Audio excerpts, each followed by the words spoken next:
Welcome to Pratap classes. दोस्तों, Pratap classes के YouTube channel पर आपका स्वागत है। तो आज है 2 दिसंबर 2022 और 2 दिसंबर 2022 के जितने भी इंडिया और वर्ल्ड के जो करंट अफेयर्स के क्वेश्चन बनते हैं तो आज उनका डिस्कशन करेंगे। पूरा वीडियो ध्यान से देखना और लास्ट में आपसे क्वेश्चन पूछूंगा जिनके जवाब आपको कमेंट बॉक्स में देना होगा। तो सभी विद्यार्थियों को गुड मॉर्निंग। तो चाय के प्याले के साथ डेली आपको मेरी छोटी सी क्लास मात्र 15 मिनट की हमारी डेली क्लास मिलती रहेगी। डेली आपको सुबह 7 बजे मेरी लाइव क्लास मिलती है। तो जो भी विद्यार्थी हमारे इस चैनल पर नहीं है तो ज़रूर चैनल को सब्सक्राइब करें और इसके पास लगे बेल आइकन का घंटा दबाएं ताकि हम जैसे ही वीडियो अपलोड करें उसका नोटिफिकेशन आप तक पहुंच जाएगा। वीडियो लाइक और शेयर करते रहना और इसकी PDF आपको टेलीग्राम पर मिल जाएगी। वीडियो के डिस्क्रिप्शन में भी टेलीग्राम का लिंक है, वहाँ जाकर भी इसकी PDF आप डाउनलोड कर सकते हैं। तो स्टार्ट करते हैं। देखिए, हम कल के क्वेश्चनों को रिवाइज कर लेते हैं। वैश्विक प्रौद्योगिकी शिखर सम्मेलन का 7वां संस्करण 29 नवंबर को किस शहर में आयोजन किया जाएगा? नई दिल्ली के अंदर। किस शहर में अग्निकुल कॉस्मोस ने भारत का पहला निजी लॉन्च पैड स्थापित किया? श्रीहरिकोटा में। किस शहर की बायोटेक्नोलॉजीज कंपनी भारत बायोटेक ने दुनिया की पहली नेजल कोविड-19 वैक्सीन लॉन्च की है? हैदराबाद की बायोटेक कंपनी ने। और किस शहर ने सोलर प्लांट के लिए भारत के पहले म्यूनिसिपल ग्रीन बॉन्ड की योजना बनाई? इंदौर शहर ने। किस शहर में स्थित छत्रपति शिवाजी महाराज वास्तु संग्रहालय ने यूनेस्को पुरस्कार जीता? मुंबई ने। और मरियम वेबस्टर ने वर्ष 2022 के लिए किस शब्द को वर्ड ऑफ द ईयर घोषित किया? ये किया है गैस लाइटिंग को। और हाल ही में विज्ञान भवन में शिल्प गुरु राष्ट्रीय पुरस्कार प्रदान किए हमारे उपराष्ट्रपति जगदीप धनखड़ ने। और किस राज्य के मुख्यमंत्री ने गया व बोध गया में गंगा जलापूर्ति योजना का शुभारंभ किया? ये किया है बिहार के मुख्यमंत्री नीतीश कुमार ने। ये थे कल के क्वेश्चनों का रिवाइज। क्विज भी मैं टेलीग्राम पर आपको डाल देता हूँ और PDF भी मैंने आपको टेलीग्राम पर डाल देता हूँ। तो एक बार सारे विद्यार्थी वीडियो को लाइक और शेयर करेंगे। सुबह आप 7 बजे मेरी क्लास आती है तो सुबह आप जल्दी उठा करो। मान के चलो 5 बजे आपको उठना ही चाहिए। अब कई विद्यार्थी, मुझे तो लगता है 7 बजे 7:30 बजे नोटिफिकेशन पहुंचता है ना 7 बजे, तब मेरे हिसाब से तो ऐसे रजाई में से मुँह बाहर निकालते हैं और देखते हैं भी सुबह हुआ है कि नहीं हुआ। तो इसलिए आप 5 बजे डेली आपको जागना चाहिए। 5 बजे जागने के बाद आराम से अपनी स्टडी कीजिए। तो स्टार्ट करते हैं आज की क्लास। देखिए, पहला क्वेश्चन, BSF ने 1 दिसंबर को अपना कौन सा स्थापना दिवस मनाया है? कल आपको पता है 1 दिसंबर था और 1 दिसंबर 1965 के दिन क्या है BSF की स्थापना की गई थी और उन्होंने अपना कौन सा स्थापना दिवस मनाया? अब की बार है 58वां स्थापना दिवस मनाया है। तो इसका राइट आंसर हो जाएगा ऑप्शन नंबर 1। देखो पूरी डिटेल।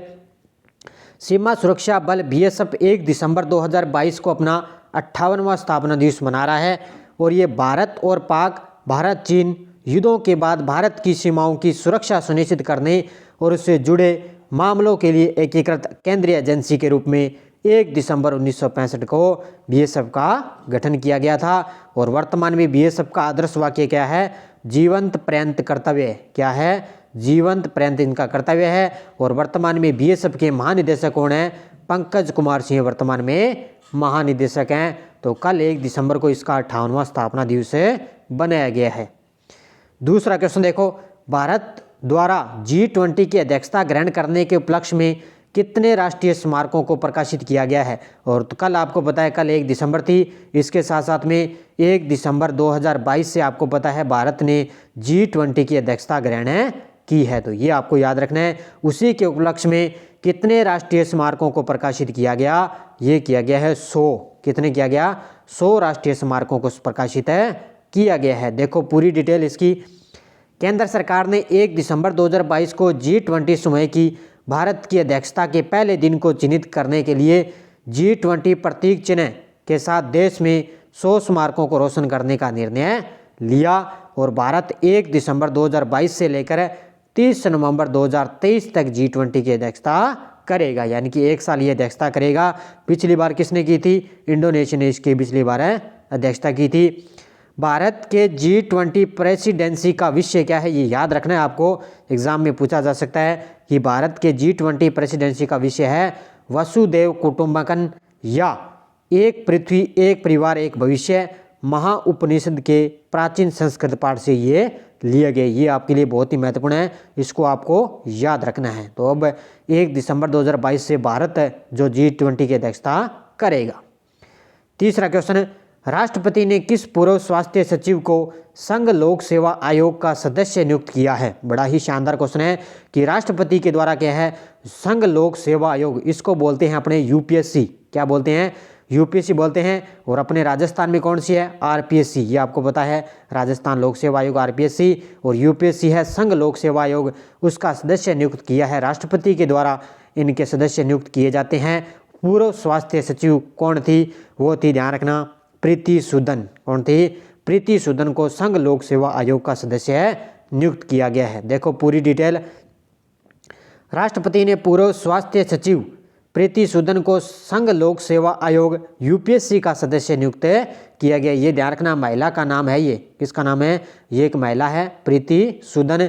और संघ लोक सेवा आयोग यूपीएससी में एक तो अध्यक्ष होता है और इसके अधिकतम 10 सदस्य हो सकते हैं। तो ये ध्यान रखना, अभी भी इसमें 10 सदस्य हो सकते हैं, इसमें 4 पद अभी भी इसमें खाली पड़े हैं। आयोग के प्रत्येक सदस्य का कार्यकाल होता है इसमें 6 वर्ष के लिए या 65 वर्ष की आयु जो भी इसमें पूरी होती, जो भी इनसे पहले पूरी हो। और वर्तमान में यूपीएससी के अध्यक्ष कौन है? मनोज सोनी वर्तमान में इसके अध्यक्ष हैं, यानी कि वर्तमान में संघ लोक सेवा आयोग के अध्यक्ष कौन है? मनोज सोनी। ये आपके लिए बड़े ही महत्वपूर्ण है और राष्ट्रपति के द्वारा ध्यान रखना ये नियुक्त किए जाते हैं। चौथा क्वेश्चन देखो, केंद्रीय मंत्री डॉक्टर संजीव बालियान को किस शहर में पशु संगरोध प्रमाणन सेवाओं का उद्घाटन किया है?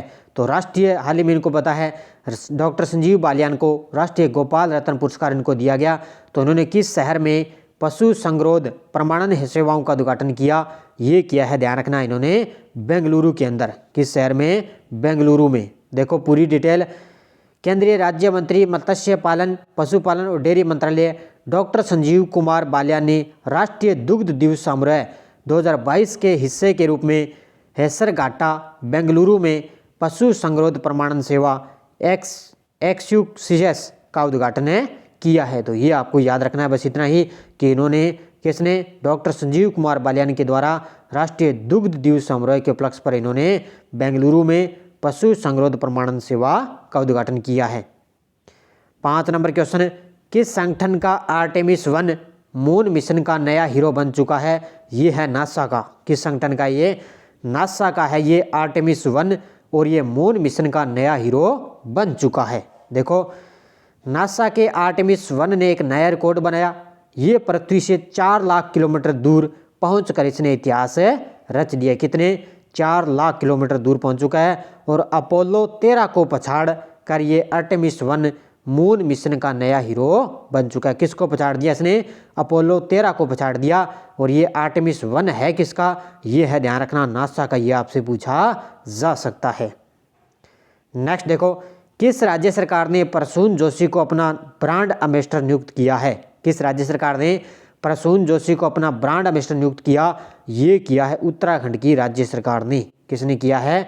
उत्तराखंड की राज्य सरकार ने। देखो उत्तराखंड सांस्कृतिक विरासत को प्रोत्साहित करने के लिए सरकार ने लेखक और गीतकार पद्मश्री प्रसून जोशी को ब्रांड एम्बेसडर बनाया। सांस्कृतिक निर्देशालय की ओर से पद्मश्री प्रसून जोशी को राज्य का ब्रांड एम्बेसडर बनाने का प्रस्ताव शासन को भेजा गया था, यानी कि अब इनको भेज दिया। अब इनको क्या है, ये लेखक हैं और संगीतकार हैं और पद्मश्री से इनको नवाजा गया। प्रसून जोशी को अब की बार ये ब्रांड एम्बेसडर बनाया गया है उत्तराखंड राज्य सरकार ने। अगला, ग्लोबल प्राइम सिटीज इंडेक्स में मुंबई कौन से स्थान पर है? ग्लोबल प्राइम सिटीज इंडेक्स में मुंबई कौन से स्थान पर है? तो मुंबई का इसमें स्थान है 22वां। कौन सा स्थान है इसमें? मुंबई का 22वां स्थान है। देखो पूरी डिटेल, प्रीमियर आवासीय संपत्तियों की कीमतों में सालाना बढ़ोतरी को आंकने वाले वैश्विक सूचकांक में मुंबई 22वें स्थान पर पहुंच चुका है। नाइट फ्रैंक की तरफ से जुलाई सितंबर तिमाही, यानी कि जुलाई सितंबर तिमाही 2022 के लिए तैयार प्राइम ग्लोबल सिटी सूचकांक पर आधारित एक रिपोर्ट में कहा गया कि इस तिमाही में मुंबई के अलावा बेंगलुरु और दिल्ली में भी आवासीय संपत्तियों की औसत कीमतों में वृद्धि दर्ज की गई है। तो ये आपको ध्यान रखना है कि इसमें मुंबई का 22वां स्थान है। 8 नंबर क्वेश्चन देखो, फोर्ब्स ने भारत के 100 सबसे अमीर शख्सियतों की लिस्ट में सबसे पहले कौन से स्थान पर आ चुके हैं, यानी कि सबसे टॉप पर अमीर व्यक्तियों पर कौन से जो है व्यक्ति आ चुके हैं। और ये आपको सभी को पता है, कौन है, गौतम अडानी। कौन है, गौतम अडानी का पहले स्थान था, कभी 8वां आता था, कभी 7वां, कभी 5वां, फिर ये दूसरे पर आ गया, अब की बार ये टॉप पर है पहुंच चुके हैं। तो अभी फोर्ब्स की नई रिपोर्ट आई है, उसमें भारत के 100 सबसे अमीर व्यक्तियों में ये लिस्ट में सबसे पहले गौतम अडानी 1 नंबर पे और मुकेश अंबानी का इसमें दूसरा स्थान है। देखो, फोर्ब्स ने भारत के 100 सबसे अमीर शख्सियतों की लिस्ट जारी कर दी। इस लिस्ट के अनुसार भारत के 100 सबसे अमीर लोगों की कुल संपत्ति 25 अरब डॉलर के उछाल के साथ 800 अरब डॉलर तक है पहुंच चुकी है। देखो कितना, 25 अरब डॉलर के उछाल के साथ ही 800 अरब डॉलर तक पहुंच चुकी है। कितना, देखो कितनी संपत्ति इनकी पहुंच गई है। और इस लिस्ट में गौतम अडानी शीर्ष पर हैं, जबकि मुकेश अंबानी को दूसरा स्थान है मिला है। तो मुकेश अंबानी है, उनको दूसरा स्थान है मिला है। 9 नंबर क्वेश्चन देखो, संगठन ने कहा कि, यानी कि किस संगठन ने कहा कि मंकी पॉक्स बीमारी को अब एम पॉक्स के नाम से जाना जाएगा। तो मंकी पॉक्स आपको पता है, कुछ दिन पहले, काफ़ी टाइम हो गया, ये दूसरे देशों के अंदर क्या ये वायरस है एक प्रकार का जो अभी चल रहा है, वर्तमान में भी चल रहा है। पहले मंकी पॉक्स इसका नाम रखा गया, अब इसका नाम बदलकर एम पॉक्स के नाम से जाना जाएगा। और ये किस संगठन के द्वारा, विश्व स्वास्थ्य संगठन ने कहा है। किसने, विश्व स्वास्थ्य संगठन ने। देखो, विश्व स्वास्थ्य संगठन ने सोमवार को कहा कि मंकी पॉक्स बीमारी को अब एम पॉक्स के नाम से जाना जाएगा। एम पॉक्स एक दुर्लभ वायरस बीमारी है। ये क्या है, एक वायरल बीमारी है। इसका संक्रमण मध्य व पश्चिमी अफ्रीका के वर्षा वन वाले इलाकों में सामने आए हैं। ये आपको याद रखना है कि मध्य व पश्चिमी अफ्रीका के वर्षा वन वाले इलाकों में इसके जो संक्रमण के मामले वो सामने आए हैं। सबसे ज़्यादा ये धीरे धीरे दूसरे देशों में लगातार बढ़ रहा है। कौन सा, मंकी पॉक्स है, और अब इसको एम पॉक्स के नाम से जाना जाएगा। 10 नंबर देखो, किस देश के ग्रेट बैरियर रीफ को विश्व धरोहर स्थल के रूप में सूचीबद्ध किया जाएगा।